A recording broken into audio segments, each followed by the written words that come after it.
Who told you to lie to this committee?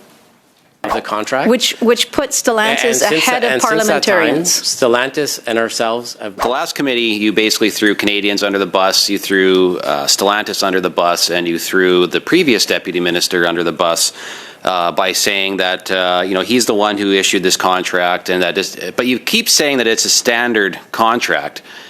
Is this still the type of contract that your department is going to put out going forward? Agreements of this size normally undergo robust legal review before authorities are granted. Whereas Ms. Tanton said that there were no lawyers during the negotiations in the room. So I'm just wondering, does robust legal review reflect what happened in this contract? Balance in terms of what Parliament. It is not your job to try and find the balance. It is your job to comply.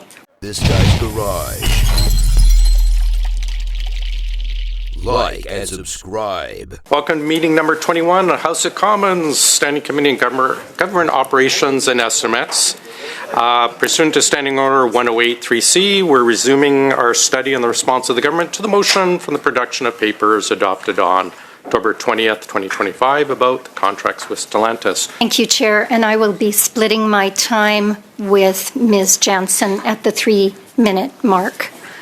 Although I was not in attendance at the last committee meeting where you appeared, I watched with interest your testimony where you told members that Stellantis had been the one to propose redactions to you, after which, of course, Stellantis outlined in a strongly worded letter they did not recommend or suggest any redactions to the CIF agreements we received.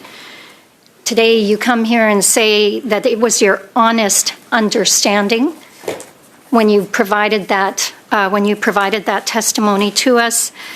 You also said today that officials proactively redacted the documents before going to Stellantis. That's very different than what you presented to committee at your first appearance. And my question for you is this: who told you to lie to this committee? Great, thank you for your question. I'll start by just saying that I've also reflected since my last appearance before you, and it's clear to me that I could have been much clearer about the redaction process, and I regret that the committee was left with a mistaken impression. I certainly had no intention to misrepresent. I am happy today to provide as much clarity as I can and answer those questions. What I can say is that no one asked me to lie.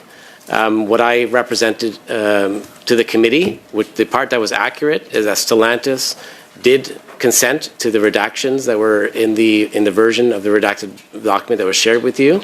What I can also say is that my understanding at the time, which was ultimately incorrect, is I had understood that that Stellantis had initially proposed those redactions. You understood that. You're the deputy minister.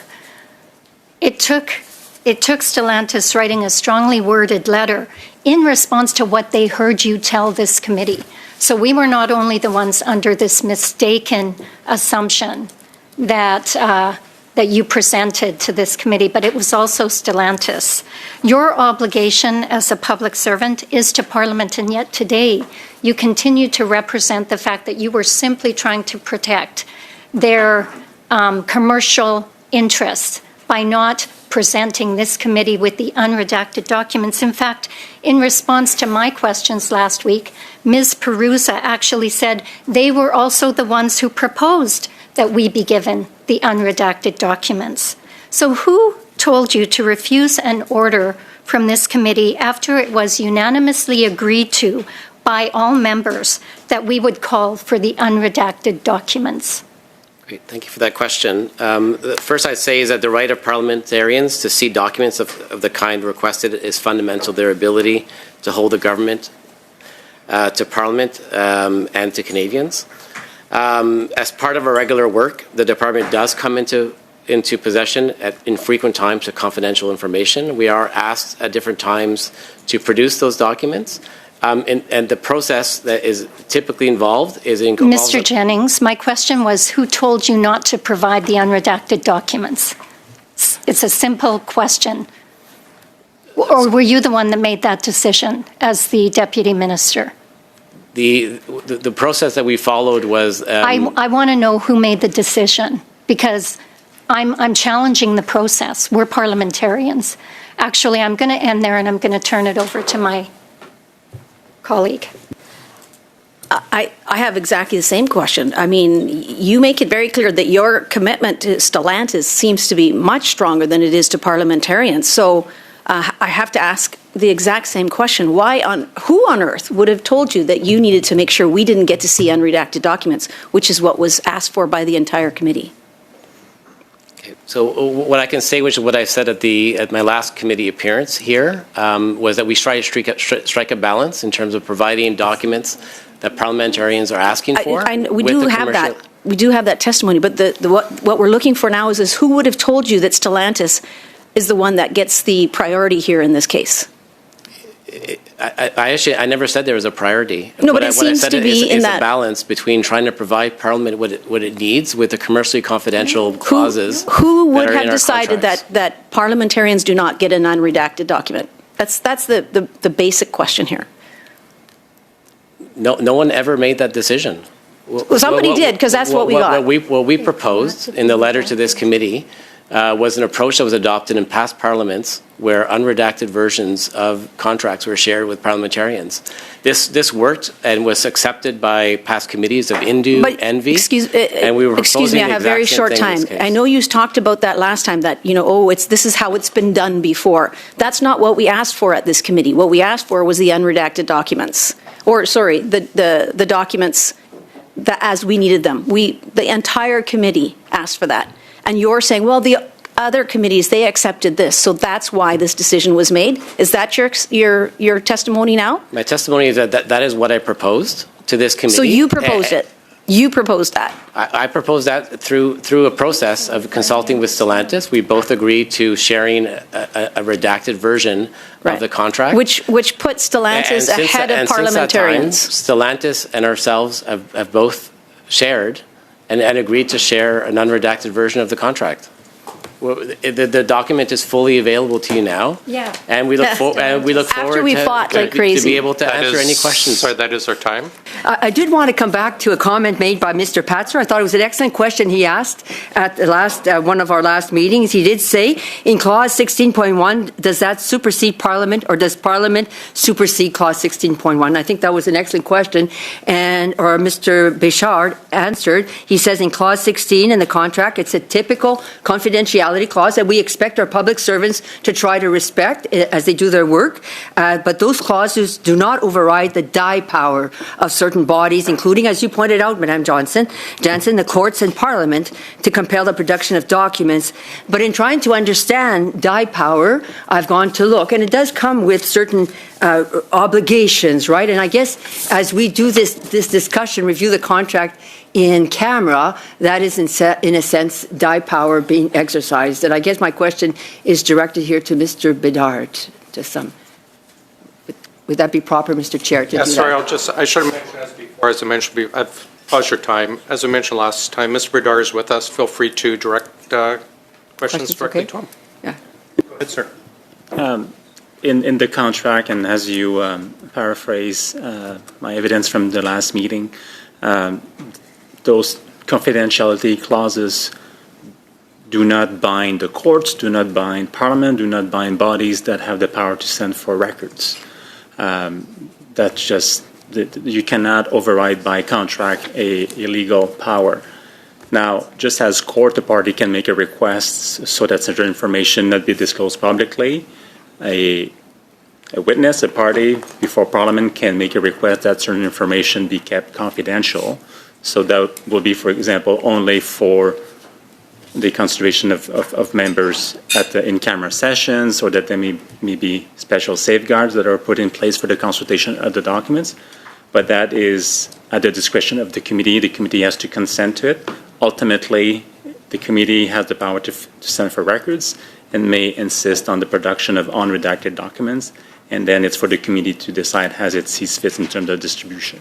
Mr. Jennings, at the last committee, you basically threw Canadians under the bus, you threw Stellantis under the bus, and you threw the previous deputy minister under the bus by saying that he's the one who issued this contract, and but you keep saying that it's a standard contract.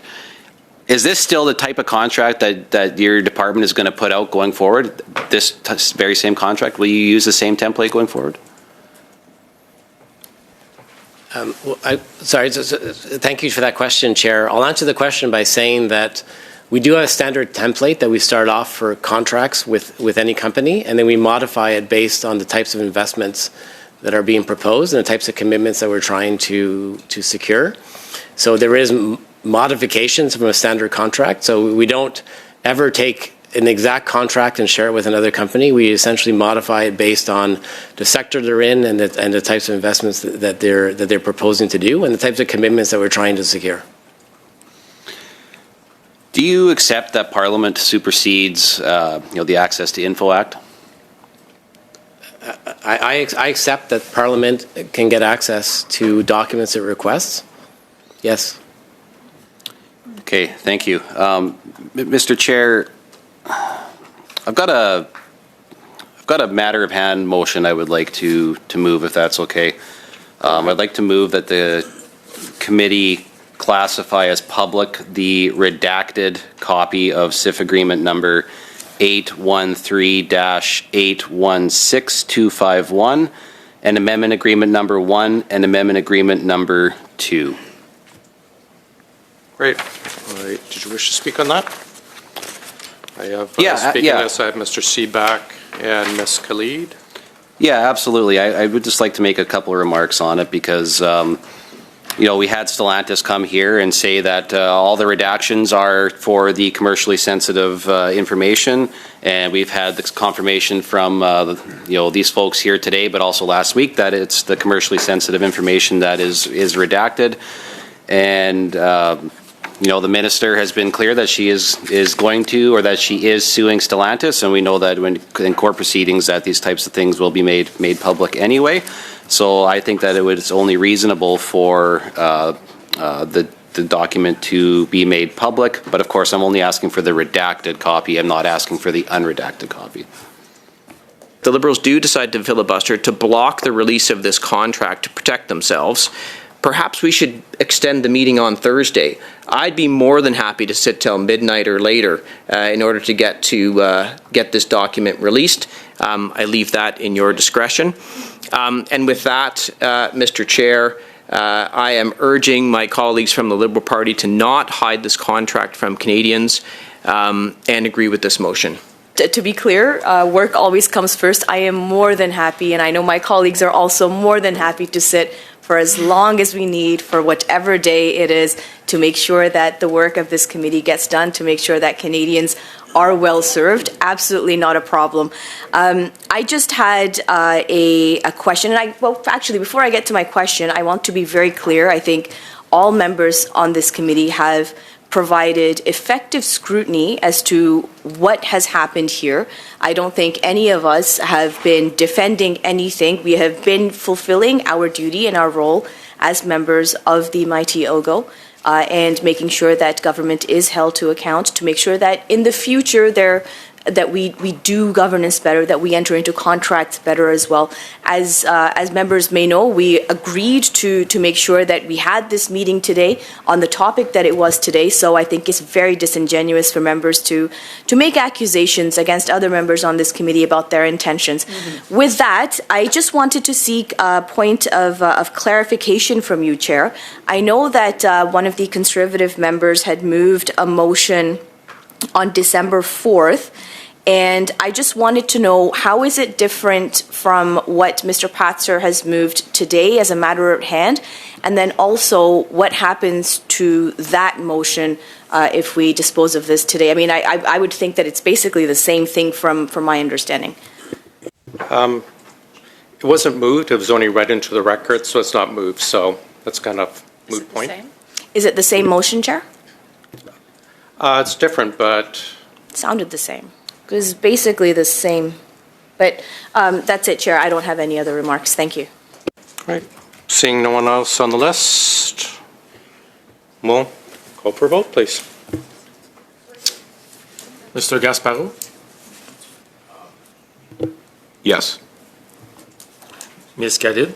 Yes. Madame Rochefort? Oui. Ms. Sodds? Yes. Ms. Block, Absolutely. Ms. Jansen, Yes. Mr. Patzer, Yes. Monsieur Lemire. En faveur. Yeas pour 8, 8, and nays contre 0. Passes. Yes, thank you. I just wanted to ask some more questions about process because, of course, regular Canadians who are having a hard time putting food on their table want to make sure that the people who they sent here are worrying about the process to make sure that their tax dollars are spent well. Yes. So you testified that only a few people within industry had seen the full unredacted contract. Is that still your evidence today? That is still my evidence in terms of the full contract. As I mentioned a bit earlier, there are other departments sometimes that are consulted on parts of it in terms of trying to get access to their expertise to be able to do our due diligence on contracts. Okay, so the Treasury Board officials that are responsible for spending oversight told us that agreements of this size normally undergo robust legal review before authorities are granted. Whereas Ms. Tanton said that there were no lawyers during the negotiations in the room. So I'm just wondering, does robust legal review reflect what happened in this contract? Yeah, what I can confirm is for all contracts that are signed by ISED, there is a legal review.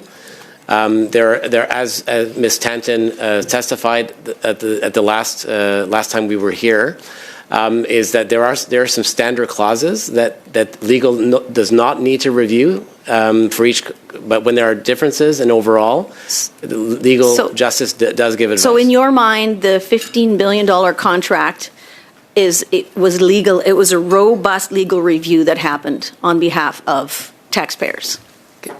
Sorry, just to be clear, do you want me to turn to the Nexstar agreement? The $15 billion contract is not the Stellantis agreement. Okay. No, I'm just trying to make sure that in general, because it looks like, if you look at all these different contracts, robust isn't a word I would use, but perhaps I can send it to my colleague here. I'm going to share my time with her. Okay, thank you. Thank you, Chair. Can you advise how much time I have? Sorry, you have 3 minutes. 3 minutes. Thank you very much. So I think what we've established here today at committee is that you agree with the law clerk's opinion that Parliament supersedes, the will of Parliament supersedes any clause that may be written into an agreement that's presented to a company that is receiving billions of dollars from taxpayers. Is that correct? I'd be speculative for me. I'm not a lawyer. What I can say is that I respect Parliament's desire to not to Parliament's get desire, documents. Parliament's right. I respect Parliament's right to documents. Thank you. Okay, so then I guess what I am wanting to confirm is that the clause that we've been speaking about around confidentiality is rather disingenuous to use in a contract, understanding that if a company is being offered millions, even billions of dollars of taxpayers' money, that may come under the scrutiny of Parliament at some point in time.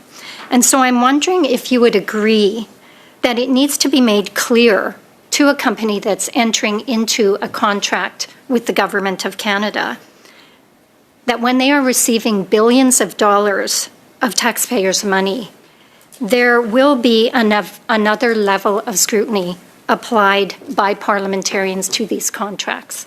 Would you agree with that? So thank you, Chair, for that question. I will go back to what I said earlier, is that commercially confidential information is very important for us to do our proper due diligence. And the company's willingness to share that, for us to do that due diligence, is related to them being able to. I'm sorry, Chair. That is not the ruling of the law clerk here today.